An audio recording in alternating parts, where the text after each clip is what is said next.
तो दो तरह के लोग हैं ये सत्ता में बैठे हुए, और वो लोग जो कि सत्ता में, सरकार में नहीं है लेकिन सारी सत्ता भी उनके पास है।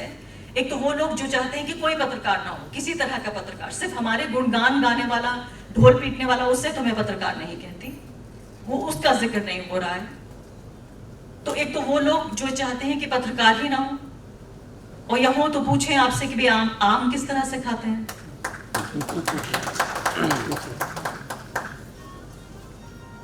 और या फिर वो लोग जिनको कि पत्रकार हो या ना हो उससे कोई फर्क नहीं पड़ता।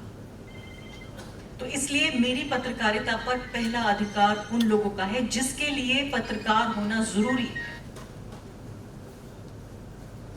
और मुझे इस बात से कोई फर्क नहीं पड़ता कि बाकी जो प्रभु वर्ग, सत्ता वर्ग के लोग हैं वो इस बारे में क्या सोचते हैं। अगर मैं ऐसा सोचती तो इतना खतरा लेकर, जहां पर अमिया जी ने से मेरी हफ्ते भर पहले बातचीत हो चुकी थी, हफ्ते भर मैंने ये पब्लिकली अनाउंस नहीं किया कि मैं इस कार्यक्रम में हिस्सा लेने जा रही हूँ।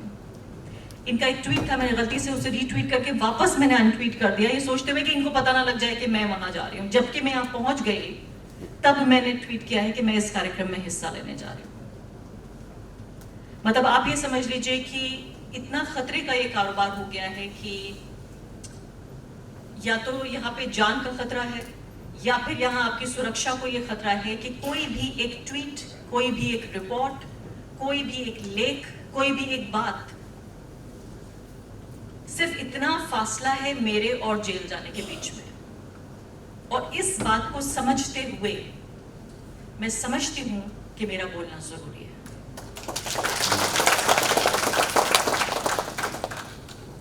क्योंकि अगर मुझे कोई भी नहीं सुनने वाला है तो कम से कम इस कमरे में जो बैठे लोग हैं उनको मेरी आवाज की जरूरत है।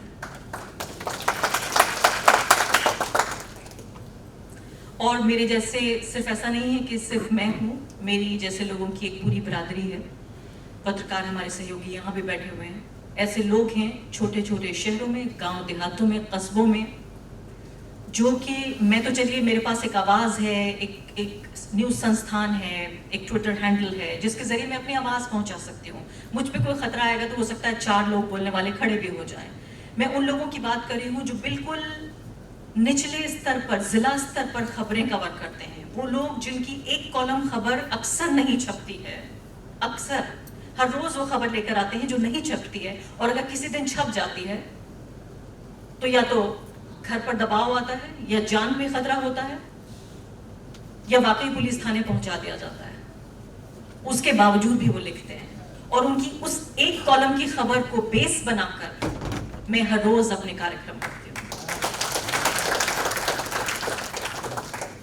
तो मैं जो बोल रही हूँ, मेरे पीछे जो मजबूती है, जो आवाज है, जो मेरे हाथ हैं, मेरे पैर हैं, मेरे कान हैं, मेरे आंख हैं, वो दर्जनों लोग हैं जो अभी भी इस लोकतंत्र के चरमराती इमारत को, ये लगभग टूट रहे खंभों को अपने कंधों पे लेके खड़े हुए हैं। तो इसीलिए जो छोटे छोटे शहरों के बहुत बड़े जो पत्रकार हैं, सबसे पहले मैं इनको समझती हूँ कि ये पत्रकारिता का खंभा है। क्योंकि देखिए, कंधमाल वाली घटना भी अगर इन लोकल पत्रकारों ने नहीं उठाई होती, पता नहीं आपको ये सुनकर कैसे लगेगा। कंधमाल, जब जब कोई कहता है उड़ीसा, मेरे दिमाग में सिर्फ एक शब्द आता है, कंधमाल। क्योंकि इसी तरह से मैं सोचती हूँ, एक समाज, एक राज्य, एक परिवार, एक परिवार को मैं इस तरह से देखती हूँ, इस तरह से उसका आकलन करती हूँ कि वो अपनी महिलाओं के साथ कैसे बर्ताव करता है। उस परिवार, वो अच्छा परिवार है या बुरा परिवार है, ये कैसे तय होगा। मैं देखना चाहती हूँ कि उस परिवार में महिलाएं कैसे रहती हैं।